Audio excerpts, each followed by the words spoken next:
깨끗하게 하신다. 아멘.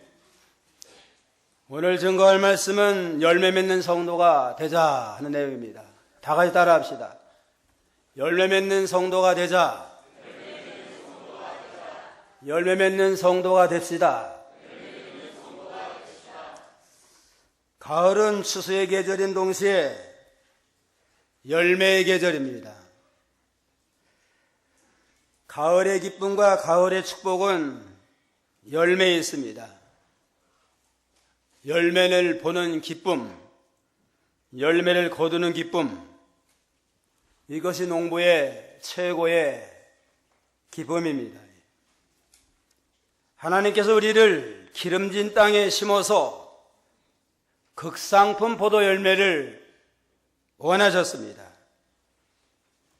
그리고 우리가 이 땅에서 좋은 열매 맺도록 필요한 모든 걸 공급해 주시고 온갖 수고를 다 아끼지 않았다고 그랬습니다.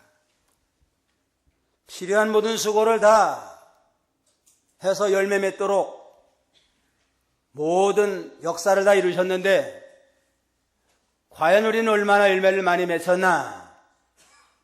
추수의 계절에 우리 자신 한번 돌아봐야 되겠습니다. 예수님은 참 포도나무가 되시고 하나님 아버지는 농부가 되고 우리는 그 포도나무의 가지와 같습니다. 가지라면 열매를 맺어야 돼요. 11월 달은 특별히 감사의 달이고 결실의 달인데 금년도 오곡백화는 무르익어가지고 풍년을 들고 많은 열매를 더 하나님께 영광을 돌리는데 금년 한 동안에 얼마나 열매를 많이 맺었나, 믿음이 얼마나 많이 자라났나, 우리 자신을 한번 돌아보는 그러한 기회가 되어야 되겠습니다. 첫째로 하나님은 우리에게 열매를 요구하신 하나님이십니다. 1절, 2절 한번 읽어보세요. 1절 내가 곧 참 포도나무요 내 아버지는 농부이시다. 내 안에 있으면서도 열매를 맺지 않는 모든 가지는 아버지께서 제거하시고 열매를 맺는 모든 가지는 더 많은 열매를 맺도록 깨끗하게 하신다. 예수님은 참 포도나무, 우리는 그 나무 가지인데 열매 맺지 아니하면 다 제거해버린다 그랬습니다. 농부가 포도나무 심는 목적은 열매에 있어요.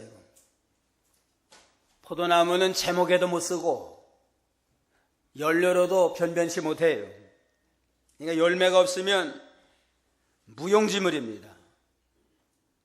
예수님은 큰 포도나무와 같고 우리 모든 성도는 그 포도나무에 붙어있는 가지와 같다 그랬는데 가지라고 하는 것은 열매를 맺어야만 제 기능을 다하는 겁니다.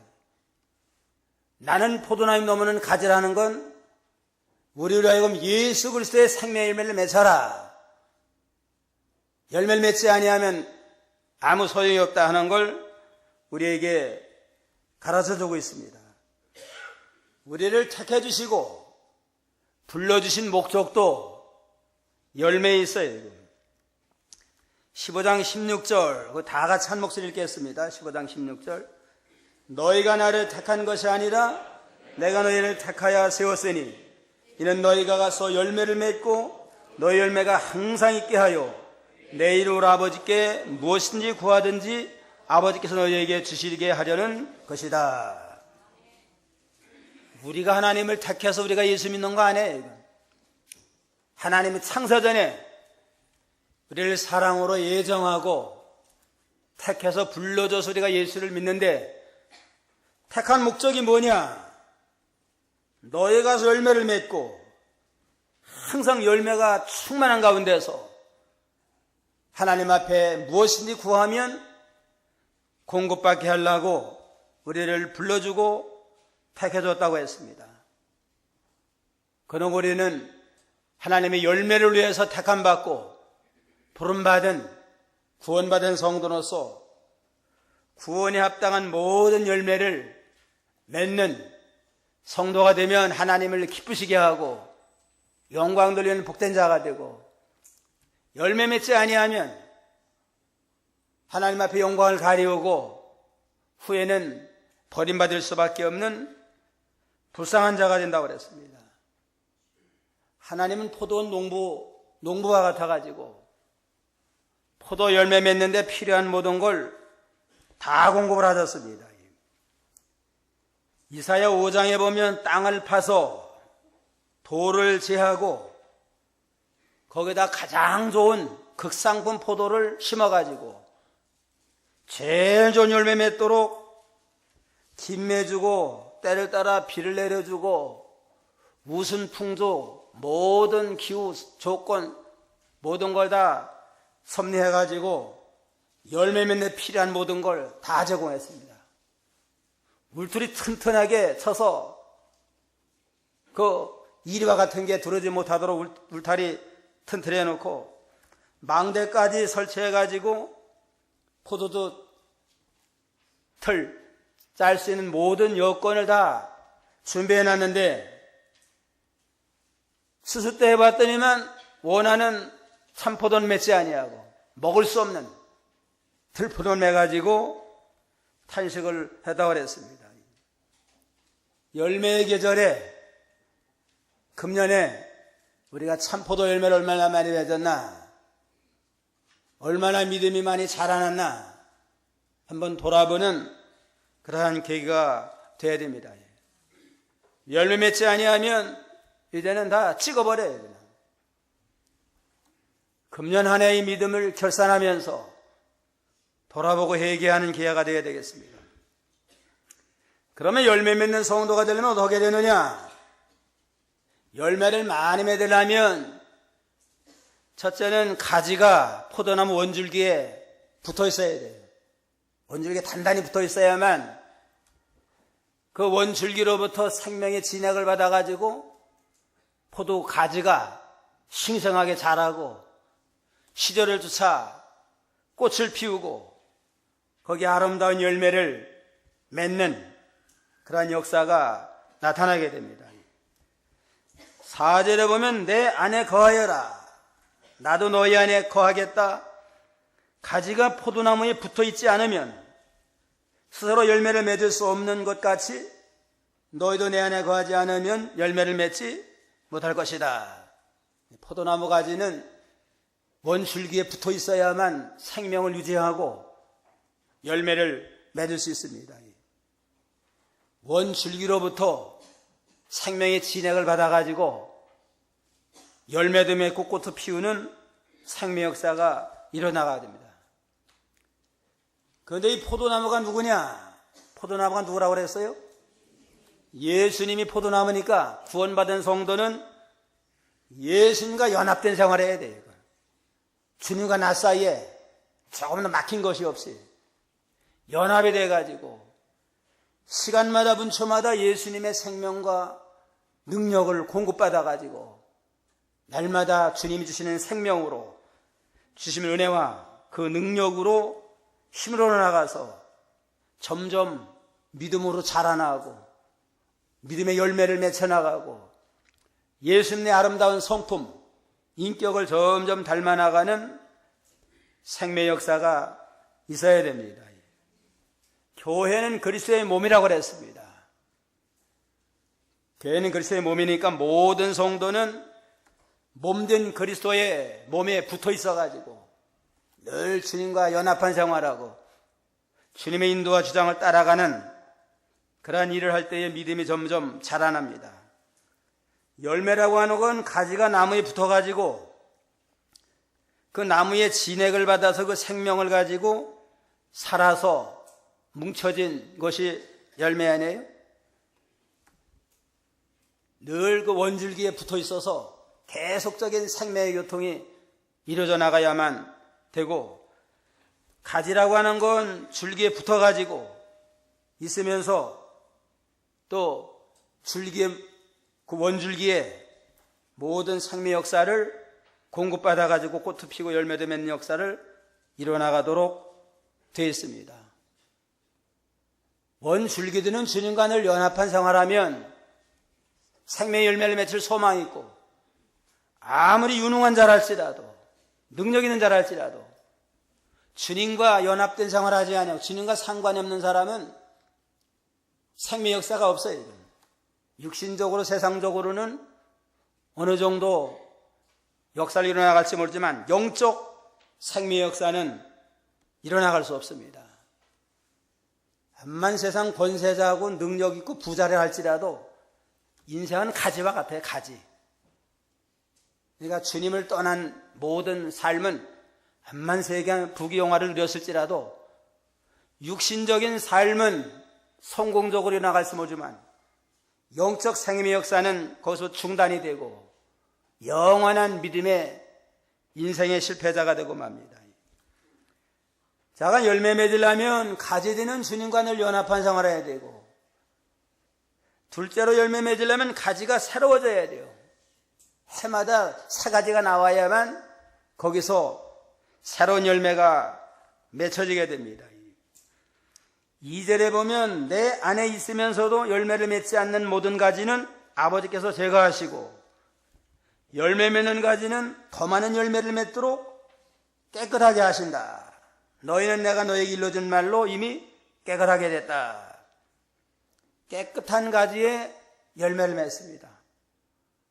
금년에 열매를 맺은 가지가 명년에 가서 그걸 새 가지가 나오지 않으면 열매 못 맺어요. 작년에 맺은 가지는 금년에 묵은 가지가 돼가지고 금년에 금년에 새로운 가지가 나와야만 또 거기서 새로운 열매를 맺습니다. 그래서 포도나무는 봄이 되면은 묵은 가지를 잘라내는 전정을 해요. 묵은 가지를 잘라내면 그 해에 새로운 가지가 나와가지고 새로운 포도 열매를 주렁주렁 맺혀나가게 됩니다. 가지가 새로워진다는 건 영적으로 회개하는 걸 가르쳐요. 지은 죄를 회개하고 날마다 하나님 앞에 새롭게 자라나는 새 생명의 역사가 있어야 됩니다. 죄와 욕심, 인본주의, 세상주의로 살던 모든 죄를 날마다 벗어버리고 이제는 성령과 말씀 인도를 따라서 점점 새로워지는 새 생명의 역사가 있어야 돼요. 성도가 죄를 회개하고 속에 있는 더러운 무력과 정욕, 사욕, 이 모든 죄를 날마다 회개하는 생활, 물질 중심으로 살던 거, 정욕으로 살면서 방탕한 죄, 사욕으로 살면서 되지 못하고 된 줄로 하고 교만하고 날뛰었던 모든 죄를 철저히 회개하고 바로 서고 세상에 취해가지고 세상 중심으로 살던 거, 하나님 중심으로 살지 못하고 세상 중심으로 살고 자기 중심, 인본주의를 살던 모든 것을 회개하면서 날마다 믿음으로 살면 믿음이 점점 자라나서 거기서 영적인 생명의 역사가 일어나게 되고 믿음이 자라나면서 신앙의 열매를 점점 맺혀나가게 됩니다. 셋째로 열매를 맺으려면 예수님 안에 거해야 돼요. 5절에 보면 내가 곧 포도나무이고 너희는 가지들이다. 그가 내 안에 거하고 내가 그 안에 거하면 그는 많은 열매를 맺으니 이는 나를 떠나서는 너희가 아무것도 할 수 없기 때문이다. 누이 내 안에 거하지 않으면 그는 가지처럼 밖에 버려져 마르게 되고 사람들이 그것들을 모아서 불에 던져 태운다 그랬습니다. 가지는 예수님 안에 거해야 됩니다. 예수님에게 붙어 있어야 되고 해마다 날마다 새로워져 가지고 새로운 가지가 나와야 되고 항상 성령 안에서 주님 안에 거해야만 살고 자라나서 열매 맺습니다. 내 안에 거하지 아니하면 나를 떠나서는 아무것도 할 수 없고 내 안에 거하지 아니하면 그는 가지처럼 밖에 버려져 사람들에게 밟힌바되고 다 불에 타서 없어진다고 그랬습니다. 암만 유명하고 난다기 있는 사람도 주님 떠나서는 하나님 앞에서 볼 때 영적으로는 잘라진 가지와 같아가지고 말하는 동안 어느 정도 그저 세상에서 빛을 발할지 모르지만 결국은 말라 비틀어져 가지고 불태워지고 말 수밖에 없다고 그랬습니다. 날마다 그리스도 안에 거하는 생활이 사는 길이고 복받는 길이고 구원의 세계고 거기서 자라나고 열매를 맺습니다. 노홍수 때는 죄로 인해서 전 세계가 다 물바다가 됐습니다. 전 세계가 물바다가 돼가지고 다 심판받는데 그 한 가족만 살았어요. 어느 가족이 살았어요?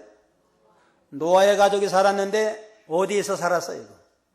방주 안에 거하기 때문에 전 세계가 다 물로 다 그냥 심판받아서 다 멸망당했지만 방주 안에 있는 노아 8식구만은 홍수정에도 살아서 제2의 시조가 돼서 오늘날 우리는 노아의 후손이라고 볼 수 있습니다. 사망의 홍수가 있을지라도 방주 안에 들어간 자는 산 것처럼 오늘날 지하의 홍수가 세상을 다 침범한다 할지라도 주님 안에 들어간 성도, 그리스도 안에 거하는 자는 주님으로 말미암아 살고 생명의 열매를 맺어나갈 수 있습니다. 주님에 거하는 건 뭐냐? 영적으로는 말씀 안에 거하는 걸 알았어요. 주님의 말씀 안에 거하는 생활이 주님 안에 거하는 생활입니다. 7절 읽어보세요. 7절. 7절 너희가 내 안에 거하고 내 말이 너희 안에 거하면 무엇이든지 너희가 원하는 것을 구하여라. 그러면 너희에게 이루어질 것이다. 너희가 내 안에 거하고 내 말이 너희 안에 거하면 했습니다. 내 안에 거하는 건 내 말씀 안에 거하는 건데 말씀 안에 거하면 말씀대로 순종하면 그리스도 안에 거하는 자가 돼서 하나님의 보호를 받으면서 영적 생명 역사가 있게 됩니다. 그래서 다윗은 항상 주야로 하나님의 말씀을 묵상하면서 말씀 안에 거했습니다. 시편 1편 2절을 읽으세요. 2절 오직 여호와의 율법을 기뻐하며 그분의 율법을 밤낮으로 묵상한다. 오직 여호와의 율법을 기뻐하며 주야로 밤낮으로 주님의 말씀을 묵상하는 자는 복 있는 자로다. 또 시편 119편 105절 105절 주님의 말씀은 내 발의 등이고 내 길의 빛입니다. 주님의 말씀은 내 발의 등이고 내 길의 빛이 나이다. 하나님의 말씀을 늘 생명 삼고 말씀 안에 거하는 자는 복 있는 자고 또 하나님의 말씀대로 사는 자는 늘 빛 가운데 거하는 자입니다.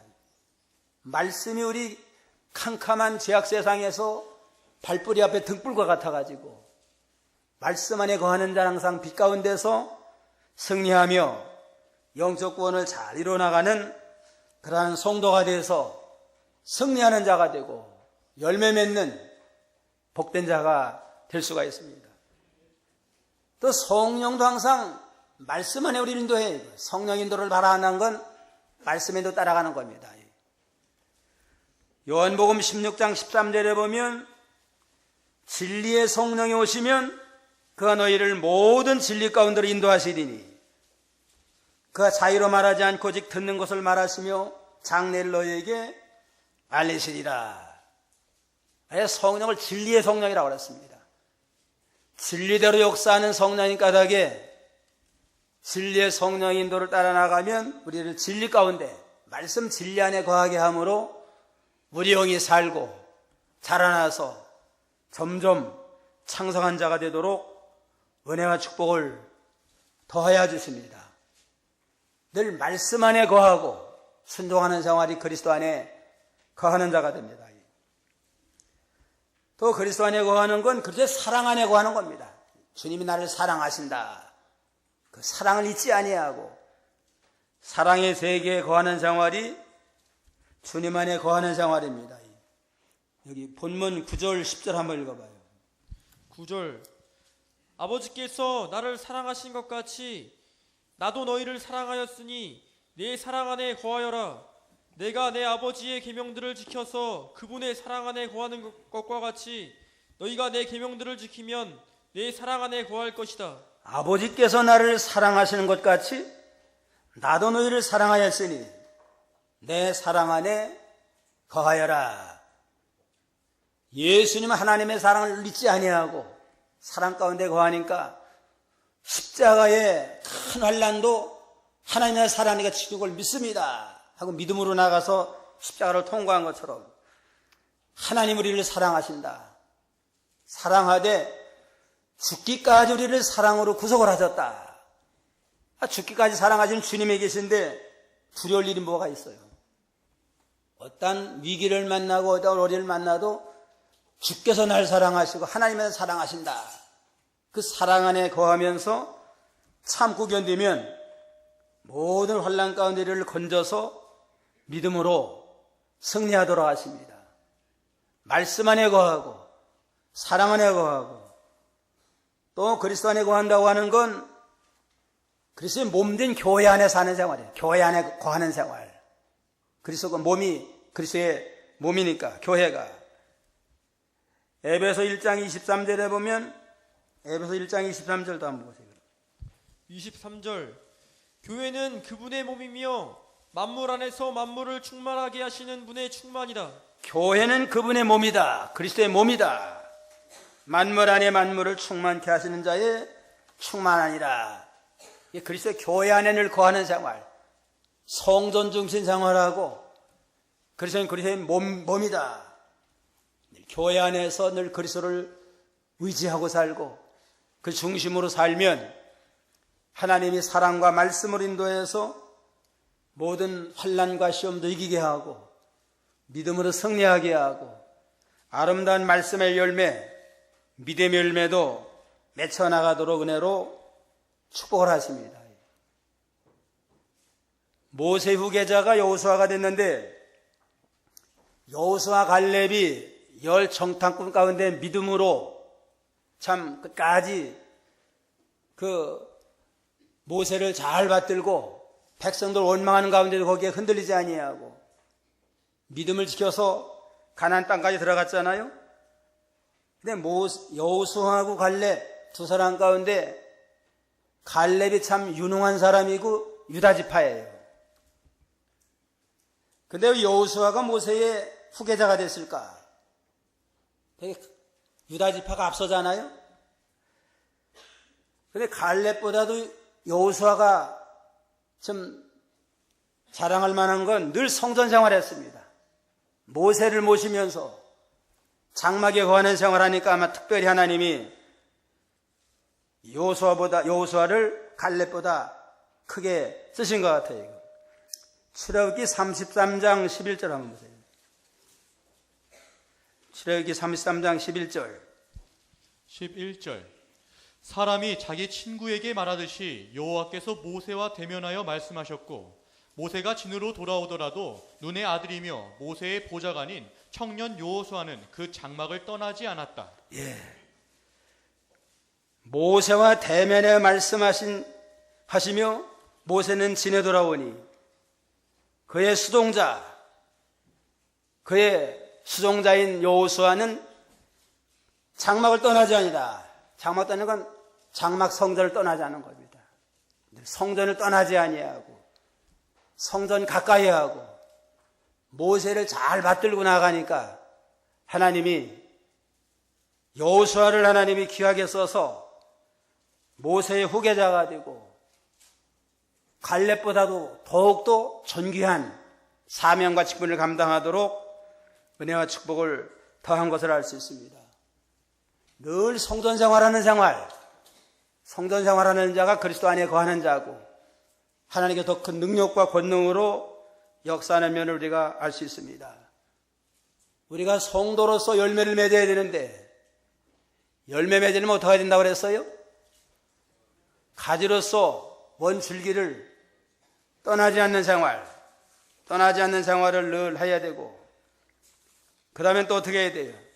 날마다 가지가 새로워져야 돼요. 새 가지가 나와야 됩니다.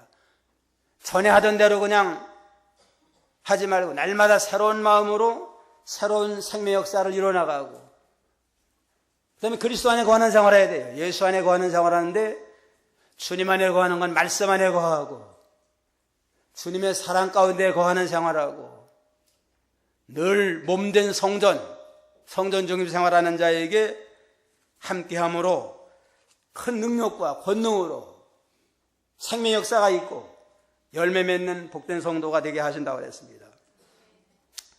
그럼 우리가 어떤 열매를 맺어야 되느냐? 열매 맺어야 되는데 어떤 열매는 여러 가지 열매가 있지만 저는 성령의 열매를 맺어야 돼요. 성령의 인도를 따라서 진리 안에 거할 때 성령의 9가지 열매를 맺어서 점점 성령의 성품, 하나님의 성품이 하나님의 성품을 닮아 나가야 됩니다. 갈라디아 5장 22절로 23절 22절. 그러나 성령의 열매는 사랑과 기쁨과 화평과 오래 참음과 친절함과 선함과 충성과 온유와 절제이다. 이러한 것들을 반대할 법이 없다. 성령의 9가지 열매 우리가 늘 명심을 하고 그 열매를 금년에 많이 맺었나? 첫째가 무슨 열매예요?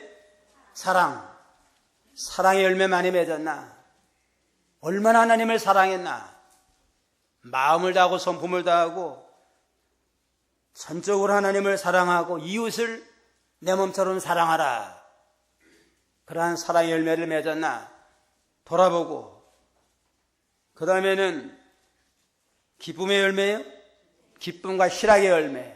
얼마나 기뻐하고 즐거워했나? 항상 기뻐하고 즐거워했어야 돼요. 어려운 환경이 있을지라도 주 안에 들어가서 항상 기뻐하고 하나님으로 즐거워하는 희락의 열매를 맺는 생활을 하고 화평을 도모하고 어디서나 누구에게나 화평을 도모하며 오래오래 잘 참고 친절하고 선을 베풀고 충성하고 온유 절제의 열매를 맺혀나가야 되는데 날마다 우리가 좀 이 말씀을 상고하면서 우리의 모든 삶 속에서 하나님을 섬긴 일에 있어서나 가정생활에 있어서나 사회생활하는 모든 면에 9가지 성령의 열매를 맺으면 어디서나 환영받을 거 아니에요?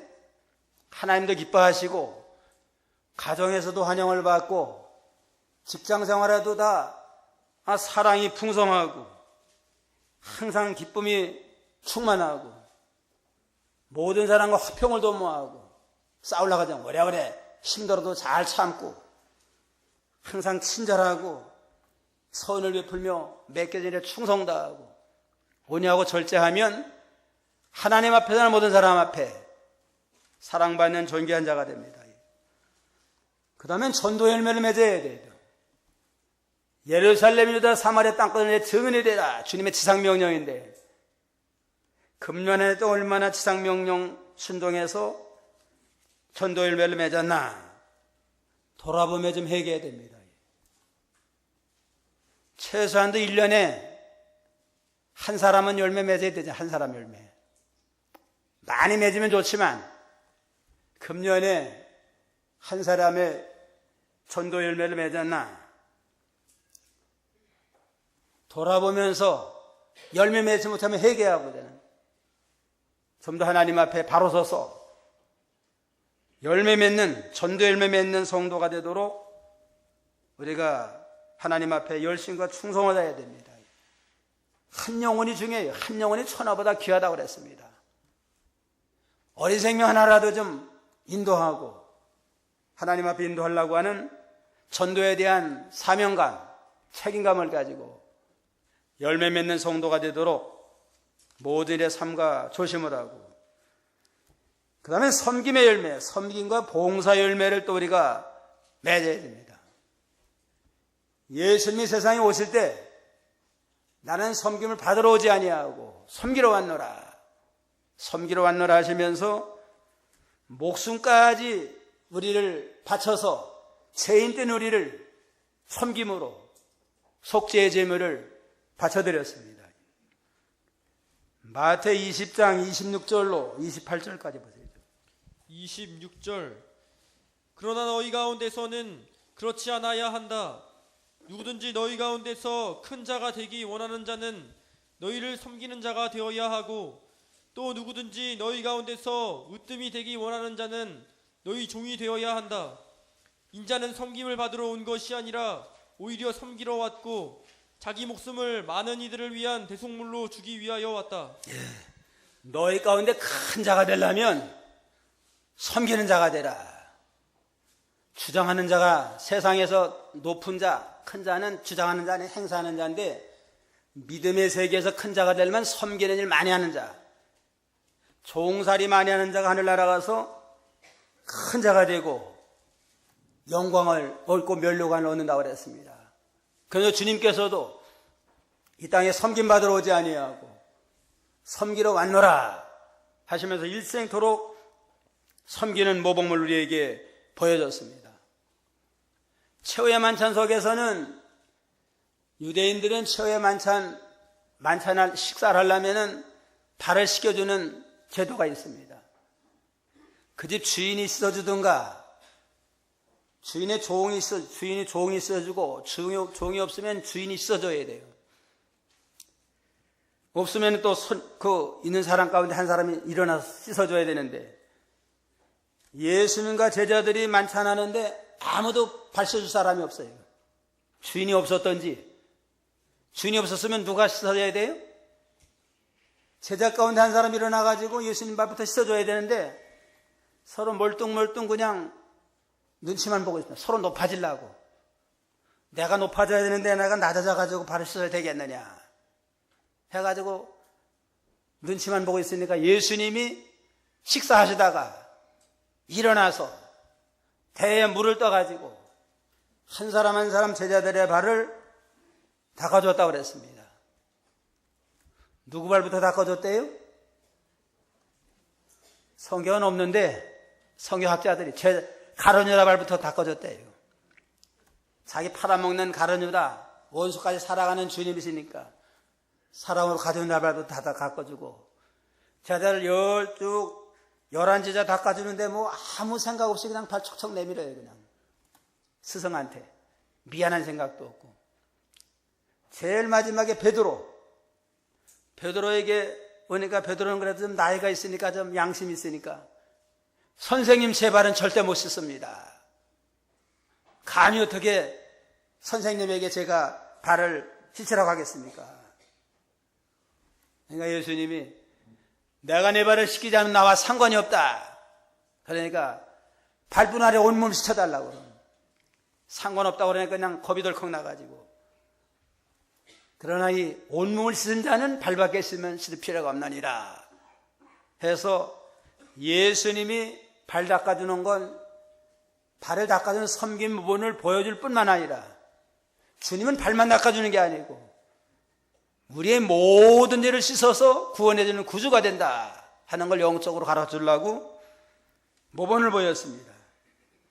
작은 선생으로서 제자들의 발을 닦아주면서 섬김과 봉사의 모범을 보여주고 마지막 십자가에 피 흘려서 모든 죄인들 자기 팔아먹는 원수까지도 속죄의 모범을 보임으로 섬김과 봉사의 모범을 보였습니다. 그러니까 예수님이 제일 큰 자가 됐어요. 그냥 모든 사람 다 최고로 희생적으로 씻어졌으니까 하늘 최고의 높은 자리에 올라가가지고 하늘과 땅의 모든 권세를 얻으신 심판의 주님, 구원의 메시아가 됐습니다. 낮아진 만큼 낮아서 섬기는 만큼 종살이한 만큼 하늘나라면 큰 자가 됩니다. 그리고 세상적으로 좀 자세하고 섬김 받으려고 하지 말고 어쩌면 좀 더 많이 섬겨줄까, 많이 봉사할까, 그만큼 하늘나라가면 큰 자가 되고 영광을 얻게 된다고 그랬습니다.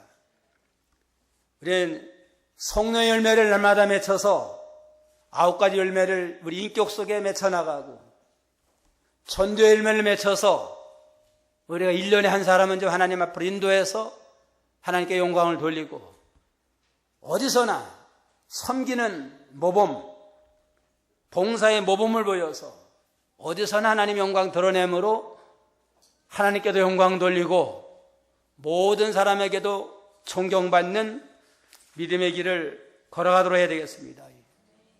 최후의 심판 때는 백보다 심판에도 그랬잖아요. 오른편에는 양들이 있는데 내가 헐벗은 너희가 입을 거 주었고, 내가 먹을 거 없을 때 먹을 거 주었고, 감옥에서 나를 돌아봤느니라. 그러니까 양들이 언제 우리가 주님이 헐벗고 굶주릴 때 우리가 도와줬나이까. 그러니까 이 작은 소자에게 먹을 거 주고 입을 거 주고 구제한 거, 그게 나를 섬기는 거다 하고 칭찬했습니다. 우리가 예수님은 직접 이제는 하늘나라 가셨으니까 직접 예수님 먹을 거 입을 거 대접할 수 없어요. 그러니까 주를 믿는 모든 성도, 어린 소자 하나를 사랑으로 돌보는 거, 대접하는 거, 이게 주님을 대접하는 거고 주님을 섬기는 게 됩니다. 일을 많이 하는 자는 내가 너를 통해 대접 많이 받았다 하고 아주 영광으로 축복과 상급으로 갚아주십니다. 이와 같이 열매 맺으면 하나님께 영광이 돌아가야 돼요. 8절에 너희가 많은 열매를 맺어 내 제자가 되면 이것으로 내 아버지께서 영광을 받으실 것이다. 열매 많이 맺으면 하나님께 영광이 돌아가고 주님의 제자가 되고, 열매 안 맺으면 하나님의 영광이 가려워지고 말만 제자고 제자의 노릇을 못하게 됩니다. 주님의 제자로서 주님이 원하시는 열매를 많이 맺어서 주께 영광 돌리고 제자 노릇을 바로 하는 자가 되고, 또 열매 많이 맺는 자에게 기쁨도 충만하게 해요. 11절 다 같이 읽어봅시다. 11절. 내가 너의 이것들을 말하는 것은 내 기쁨이 너희 안에 있고 또한 너희 기쁨이 충만하게 하라는 것이다. 우리에게 열매를 요구하는 건 주님의 기쁨을 영원히 누리도록 충만한 하늘의 기쁨을 누리면서 하나님을 즐거움으로 복된 생활을 하게 하려고 우리에게 열매를 구하신다고 그랬습니다. 우리 추수의 계절에 열매 못한 거 회개하면서 아름다운 열매 많이 맺혀서 하나님을 기쁘시게 하고 하늘의 영광, 그 기쁨 충만에 참여하는 복된 성도가 다 되어야 되겠습니다. 기도하겠습니다.